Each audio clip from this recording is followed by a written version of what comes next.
तो 20 अप्रैल 2026 को आप लोगों का टाइम टेबल आया, और टाइम टेबल जो आया वो कब से स्टार्ट है आप लोगों का पेपर देखो, बी कॉम वालों, आप लोग अपना टाइम टेबल देखो कब से स्टार्ट है पेपर। पहला पेपर आप लोगों का 25 मई 2026 से। पहला पेपर कौन सा होगा आप लोगों का? इंग्लिश। पहला पेपर कौन सा होगा? इंग्लिश। और इसकी टाइमिंग कितनी दी गई है? 8 बजे से 10 बजे, मतलब 2 घंटे का पेपर होगा आप लोगों का। ठीक है। उसके बाद अकाउंटिंग का पेपर कब होगा आप लोगों का? 1 जून 2026 को। मैथ्स का पेपर कब होगा? 8 जून 2026 को। और इन्वायरमेंट का पेपर कब होगा?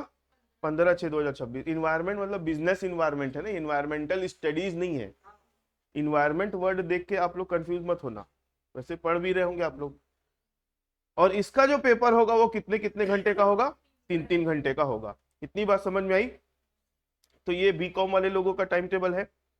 उसके बाद आप लोग देखोगे नीचे टिप में कुछ कुछ लिखा है कि जो प्रश्न पत्रों के क्रम विश्वविद्यालय की सुविधा अनुसार होंगे। मतलब आप लोगों को जो पेपर का पैटर्न दिया गया है उसमें थोड़ा बहुत माइनर मॉडिफिकेशन किया जा सकता है। मेरा बोलने का मतलब है जैसे आप लोगों का सेक्शन सी आता है, कितने नंबर का आता है?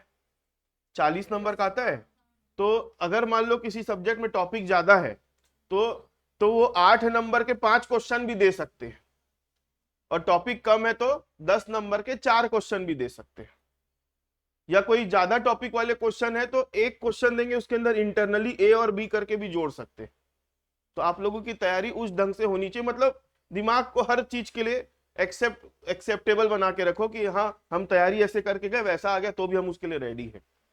बाकी पेपर बहुत ज्यादा डिफिकल्ट नहीं आता है, नॉर्मल पेपर रहेगा। ठीक है। दूसरे पॉइंट में क्या लिखा है? दूसरे पॉइंट में लिखा है कि फ्यूचर में अगर कोई स्टेट गवर्नमेंट या सेंट्रल गवर्नमेंट की तरफ से कुछ होता है, छुट्टी उट्टी घोषित, तो टाइम टेबल अकॉर्डिंगली क्या कर दिया जाएगा? चेंज कर दिया जाएगा। ठीक है, पेपर को पोस्टपोन कर देंगे या जो भी जैसा भी है। बाकी आगे की 2 पॉइंट आप लोगों के काम की नहीं है। तो ये हो गया किसका? बीकॉम। किसका पेपर है? Second semester. ठीक है। ये जो टाइम टेबल है ये रेगुलर वाले लोगों के लिए भी है, नॉन कॉलेज मतलब प्राइवेट वाले लोगों के लिए भी है, और AT KT for fourth semester student only. मतलब जो अभी फोर्थ सेमेस्टर में है, जिनका एटी केटी लगा होगा जब वो सेकंड में रहे होंगे, समझ गए मेरी बात? तो वो अभी उनका पेपर देंगे। मतलब आप लोगों के साथ फोर्थ सेमेस्टर वाला बच्चा भी बैठेगा अगर उसका एटी केटी लगा है तो। ठीक। अब सुनना मेरी बात ध्यान से, मेरा फोकस पूरा अभी बीकॉम वाले के ऊपर है। बीएससी, बीए, बीबीए सबका टाइम टेबल लिखा है इसमें, है ना। मैं अभी सिर्फ बात किसकी कर रहा हूँ? बीकॉम सेकेंड सेमेस्टर वालों की। अब मेरी बात ध्यान से सुनना। आप लोगों के पास आज कौन सी तारीख है जब मैं ये वीडियो बना रहा हूं? आज है 22 तारीख, 22 अप्रैल 2026।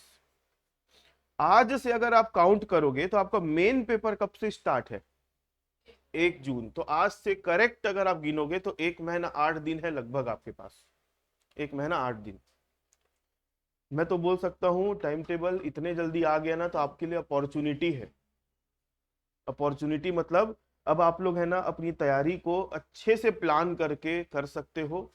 और आप लोग का पेपर का पैटर्न तो आप लोगों को पता ही है। पेपर का पैटर्न कैसा रहता है? शुरू के 10 नंबर एमसीक्यू आएंगे, फिर उसके बाद 20 नंबर का क्या आएगा? शॉर्ट। उसके बाद क्या आएगा? 40 नंबर का लॉन्ग। ऐसे करके 70 नंबर का पेपर होगा आप लोगों का। तो आप 1 महीना 8 दिन में कितने सब्जेक्ट होने वाले हैं? 3 मेन सब्जेक्ट की बात कर रहा हूं। तो आप अपने आप को 1 महीना 8 दिन में ऐसे टाइम को बांट लो, और तीनों सब्जेक्ट के एमसीक्यू को प्रिपेयर करना चालू कर दो। रोज 1 घंटा निकालो, रोज 1 घंटा निकालो, और तीनों सब्जेक्ट के आप एमसीक्यू की प्रिपरेशन करना चालू कर दो। मतलब अपने को अब एमसीक्यू में तुक्का मार के नहीं आना है, 10 में से 10 एमसीक्यू हमारे सही होने चाहिए। आप लोग जब पेपर लिखते हो तो पहला पन्ना एमसीक्यू का ही रहता है कि नहीं रहता है? अगर मान लो पेपर चेक करने वाले ने आपके एमसीक्यू को चेक किया और 10 में से 10 एमसीक्यू आपके करेक्ट निकल गए, तो उसकी साइकोलॉजी में क्या असर पड़ेगा? नहीं, वो तो सही है ही, मतलब बच्चे ने पढ़ाई की है। अगर आप सारे एमसीक्यू गलत बना देते हो या 2-4 सही है बाकी गलत है, तो उसके दिमाग में क्या बात जाएगी? जैसे कभी कभी आप लोग टेस्ट देते हो और मैं पेपर चेक करके नहीं देता आप लोगों का। क्यों नहीं चेक करके देखता? क्योंकि मैं पेपर देखा हूं, और मेरे को मालूम है पेपर में पूरा गंदगी करके रखे हो आप लोग, मतलब कुछ पढ़ के आए नहीं, तैयारी करके नहीं है, तो मैं क्या चेक करूं और क्या नंबर दूं? नहीं चेक करने का कारण ये है। तो सोच लो, मैं देखो एक है ना किसी टीचर को पर्सनली कुछ नहीं बोल रहा हूं, एक मनोविज्ञान साइकोलॉजी की बात कर रहा हूं। अगर आपके सारे एमसीक्यू सही है ना, तो तुरंत एक उसको संदेश जाएगा दिमाग में कि हाँ भाई बच्चे ने पढ़ाई की है, मेहनत की है। तो वो आगे का पेपर चेक करने के लिए भी, जहां पे जजमेंट काम करता है, एमसीक्यू में जजमेंट काम नहीं करता, सही को सही गलत को गलत बोलना रहता है, लेकिन आगे का तो पूरा थ्योरी है। तो वहां पर उसके साइकोलॉजी में ये जाएगा कि हाँ पढ़ाई करिए ना, तो कंपेरेटिवली ज्यादा नंबर मिलेगा आप लोगों को। जहां जहां वो औरों को 3 नंबर दे रहे हैं ना, तो आपको हो सकता है 4 नंबर दे। तो पेपर को स्मार्टली बनाओ। मेहनत तो गधा भी करता है, पेपर को आप लोग कैसे बनाओगे? स्मार्टली। तो रोज से, आज से अब आप लोग डिसाइड कर लो कि आप लोगों को 3 सब्जेक्ट का जो एमसीक्यू है वो पूरा आप लोग लाइन से 1 महीना 8 दिन में बांट लो, और उसके हिसाब से रोज 1-1 घंटा दो आप। समझ में आ गई बात? एमसीक्यू अब कहाँ मिलेगा उसका सवाल। एमसीक्यू आप पास्ट ईयर के पेपर उठा लो, उसमें मिल जाएगा। आप जिस भी बुक से तैयारी करते हो उस बुक के पीछे आप देखोगे ना, हर चैप्टर के पीछे एमसीक्यू होता है 10-12 ठोक। उसके बाद आपको अगर एमसीक्यू और खोजना है और तैयारी करनी है, तो एमसीक्यू बनाने का सबसे बेस्ट ऑप्शन बता रहा हूं। आप जिस भी चैप्टर को पढ़ रहे हो, जैसे फॉर एग्जांपल बिजनेस इन्वायरमेंट पढ़ रहे हो, है ना, तो बिजनेस इन्वायरमेंट का मैंने नोट्स आप लोगों को दिखाया था, 1 मिनट दिखा देता हूं आप लोगों को। ये नोट्स का पीडीएफ तो मेरा दिया हुआ है आप लोगों को, है ना। ये बिजनेस इन्वायरमेंट दिख रहा है। आप कुछ मत करना, इस नोट्स को अपलोड कर दो किसमें? चैट जीपीटी में, ठीक है। और उसमें एक प्रॉम्प्ट दे दो कि मुझे इसमें से नंबर ऑफ एमसीक्यू बता दो, कॉलेज का लेवल बता दो कि बीकॉम सेकेंड सेमेस्टर में है, मेरे को इतने नंबर ऑफ एमसीक्यू चाहिए विथ आंसर। वो पूरा निकाल के दे देगा, मतलब आपके पास क्वेश्चन बैंक तैयार हो जाएगा। और ये काम करने में मुश्किल से 5 मिनट बस लगता है। तो कहां कहां से एमसीक्यू पढ़ोगे आप लोग? मैंने क्या बोला आप लोगों को? पहला कहां से पढ़ोगे? पास्ट ईयर के पेपर से पढ़ोगे, ठीक है। पास्ट ईयर के पेपर कहाँ से मिल जाएंगे? नेट में डले हुए, वहां से निकाल सकते हो। नहीं तो कुछ मार्केट में अनसॉल्व पेपर आते हैं, उसमें भी आपको मिल जाएगा, ठीक। दूसरा, आप बुक के पीछे जिस भी बुक से पढ़ रहे हो, लाइब्रेरी से इशू करा लो, बुक नहीं है तो उसके पीछे में एमसीक्यू मिल जाएगा। तीसरा सोर्स ऑफ एमसीक्यू कहाँ से निकालोगे? चैट जीपीटी, उससे निकाल सकते हो। चैट जीपीटी के अलावा एक और अच्छा ऐप है, क्लॉड। क्लॉड, ठीक है, वहां से आप निकाल सकते हो।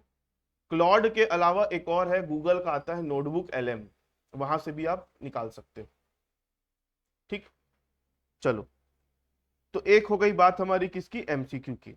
दूसरा, शॉर्ट आंसर और लॉन्ग आंसर जो है, इसके लिए मेरी बात आप लोगों को माननी पड़ेगी।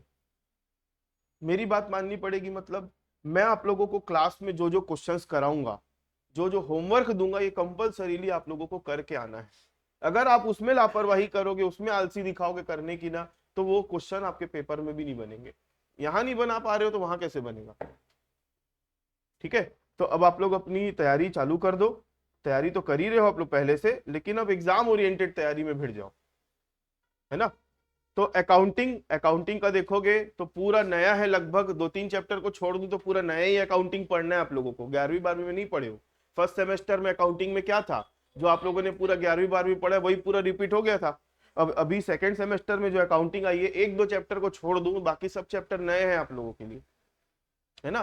पार्टनरशिप के शुरू शुरू के चैप्टर को छोड़ दो, बाकी इधर तो सब नया है। डिपार्टमेंटल हो गया, ब्रांच अकाउंट हो गया, हायर परचेस हो गया, इंस्टॉलमेंट हो गया, पार्टनरशिप का कन्वर्जन हो गया, पार्टनरशिप का एमलगमेशन हो गया, ठीक, एनपीओ हो गया। ये सारे चैप्टर तो आप लोगों के नए चैप्टर है, कभी नहीं पढ़े हो आप लोग इसके पहले। तो अकाउंटिंग को हल्के में मत लो।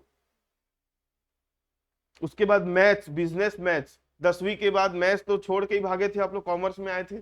सारे बच्चों की बात नहीं करता, लेकिन ज्यादातर बच्चे मैथ्स से भाग के ही कॉमर्स लेते हैं, ज्यादातर के बच्चे, सबको नहीं बोल रहा हूं। अब मैथ्स वापस आ गया घुमा फिरा के आपके पास, लेकिन मैथ्स आप लोगों को इजी लग रहा है? मैथ्स इजी लग रहा है कि डिफिकल्ट लग रहा है? अरे थक गए क्या सुबेरे सुबेरे? बन जाता है तो अच्छा लगता है। मैथ्स के बारे में अगर मैं बताऊं, मेरी बात सब लोग ध्यान से सुनो, मैथ्स आप लोगों को अगर मेरे पॉइंट ऑफ व्यू से देखोगे तो मैं मैथ्स को दो पार्ट में डिवाइड करके रखा हूं, पार्ट ए और पार्ट बी। पार्ट ए जो है ना प्रोसेस बेस्ड मैथ्स है। प्रोसेस बेस्ड मैथ्स मतलब मैं अपने शब्द दे रहा हूं, आप इसको कहीं खोजने मत बैठ जाना। प्रोसेस बेस्ड मैथ्स मतलब आपको चीजों का स्टेप बाय स्टेप पता होना चाहिए, आप वहां पे वैल्यू रखो, आप आंसर निकालो। जैसे एग्जांपल बोल सकते हो लॉगरिथम, लॉग नाम का चैप्टर है, उसमें कोई लॉजिक नहीं लगता है, उसमें क्या करना रहता है, क्वेश्चन देखो, उसके कुछ नियम है वो लगाओ, कैरेक्टरिस्टिक वगैरह देखो, लॉग टेबल से वैल्यू देखो, आंसर निकालो। या तो एक तो लॉग वाला क्वेश्चन क्या है, सिंप्लीफाई करना है, मतलब वहां पे दिमाग लगाना पड़ता है, लॉग के क्वेश्चन बनाने में नहीं लगाना पड़ता। और ये पेपर में आ गया, प्रैक्टिस मांगता है, पेपर में आ गया तो सवाल बनेगा, मतलब बनेगा। हाँ, प्रैक्टिस कहीं पे आपको कमी नहीं करनी प्रैक्टिस की। उसके अलावा दूसरे चैप्टर बोलो, simple interest, compound interest. Compound interest में कहीं पे भी लॉजिक नहीं लगता, फॉर्मूले में वैल्यू रखो, आंसर निकालो। सिंपल इंटरेस्ट में कुछ कुछ टॉपिक है जहां पे थोड़ा सा लॉजिक लगता है, बाकी आप लोग ने पढ़ा है, कॉमन मल्टीप्लायर मेथड पढ़े हो, third tenth and tenth rule पढ़े हो, कहां लगता है लॉजिक, वो याद रखनी स्टेप, फॉर्मूले में वैल्यू डाल दो, आंसर आ जाता है। कौन कौन सा चैप्टर मैंने नाम लिया अभी, log, simple interest, compound interest. अगर आपको मैथ्स में पास होना है, 50+ नंबर चाहिए, तो जो जो मैं चैप्टर का नाम गिना रहा हूं आप लोग उसको नोट कर लेना। पहले नंबर पे मैंने क्या बताया, लॉग, दूसरे नंबर पे मैंने क्या बताया, सिंपल इंटरेस्ट, तीसरे नंबर पे मैंने क्या बताया, कंपाउंड इंटरेस्ट, चौथे नंबर पर लिखो साइमल्टेनियस इक्वेशन। हलवा चैप्टर बोलो उसको, हलवा चैप्टर पढ़ो अभी, कितना डिफिकल्ट है बताओ मेरे को चैप्टर, कुछ नहीं है उसमें, बस 4 मेथड आप लोगों को याद रखने, ग्राफ को गिनू तो 5 मेथड। कोई दिक्कत अर्पिता? साइमल्टेनियस इक्वेशन कुछ नहीं है उस चैप्टर में। कितने हो गए, 4। साइमल्टेनियस इक्वेशन के बाद एक चैप्टर नोट करो आप, रेशियो। उसके बाद एक चैप्टर का नाम नोट करो, एवरेज। उसके बाद एक चैप्टर का नाम करो लास्ट में, वैदिक मैथ्स। इतना पढ़ लिए ना मैथ्स में, इतना, और प्रैक्टिस भरपूर करके जाओगे इन चैप्टर्स की, तो आपका 50+ कहीं नहीं जाएगा। बाकी चैप्टर को छोड़ने नहीं बोल रहा हूं मैं, बाकी चैप्टर वो बी कैटेगरी में आते हैं, वहां पे लॉजिक का काम करना पड़ता है, लॉजिक लगाना पड़ता है। समझे मेरी बात? ए कैटेगरी में जो जो मैंने अभी लिखवाया ये सारे चैप्टर नोट कर लो, ये प्रोसेस बेस्ड मैथ्स है, मतलब यहाँ पे आपको स्टेप बाय स्टेप चीजों को याद रखना है और आंसर निकालना है, ज्यादा दिमाग नहीं लगता यहाँ पे। और बी कैटेगरी में क्या आएगा, बी कैटेगरी में क्या आएगा, जो बचे हुए चैप्टर वो सब जहां पे लॉजिक लगाते हैं, अगर उसको भी कर लोगे तो 60+ आप लोगों का कहीं नहीं जाएगा। ठीक है, अब उसके बाद बात करेंगे अपन बिजनेस इन्वायरमेंट की। तो जो जैसे कि मैंने बोला, आप लोग एमसीक्यू की तैयारी कर दो चालू, उसके अलावा फिर मैं आप लोगों के अकाउंट और मैथ्स की क्लास तो ले ही रहा हूं रेगुलर, है ना। अब बिजनेस इन्वायरमेंट का पेपर कब है हमारा, 15 जून को है, मतलब अच्छा खासा टाइम है हमारे पास, 1.5 महीने से ऊपर का टाइम है, पौने 2 महीने का टाइम है हमारे पास, है ना। 1 महीना 15 दिन तो है ही, प्लस उसमें 8 दिन और जोड़ दो, है ना, 1 महीना 22 दिन होता है, 22-23 दिन। तो अपन बिजनेस इन्वायरमेंट को थोड़ा सा प्रेशर नहीं हमारे पास पढ़ने के लिए, ठीक है। तो ये 4 सब्जेक्ट जो दिख रहे हैं ना आप लोगों को, ये सारे सब्जेक्ट में पढ़ाऊंगा, यहां तक कि मैं आप लोगों को इंग्लिश का ग्रामर भी करवाऊंगा, ठीक। जैसे कि मैं ईयरली वाले बच्चों को हर साल कराया हूं, आप लोग मेरे यूट्यूब में चैनल में जाके देख सकते हो, इंग्लिश की क्लास लेता हूं मैं, इंपॉर्टेंट पढ़ना कैसा है, क्या पढ़ना है, किस तरीके से पढ़ना है, वो सब चीज मैं बताता हूँ, ग्रामर भी पढ़ाता हूँ यहाँ पर। तो आप लोग देख सकते हो, मेरे पुराने वीडियो डले हुए हैं, ये तो कराऊंगा, ये भी कराऊंगा, ये भी कराऊंगा, ये भी कराऊंगा, ठीक है। और आप लोगों का कोई सवाल है तो आप लोग बिल्कुल पूछ सकते हो, और ये वीडियो आप लोग अपने अपने फ्रेंड्स लोगों के साथ शेयर कर दो, ताकि उनको भी इस चीज़ की इंफॉर्मेशन मिल जाए। और कोई भी डाउट है, कुछ भी है, आप लोग नीचे जो नंबर चल रहा है उसमें आप लोग कॉल या मैसेज करके जानकारी ले सकते हो।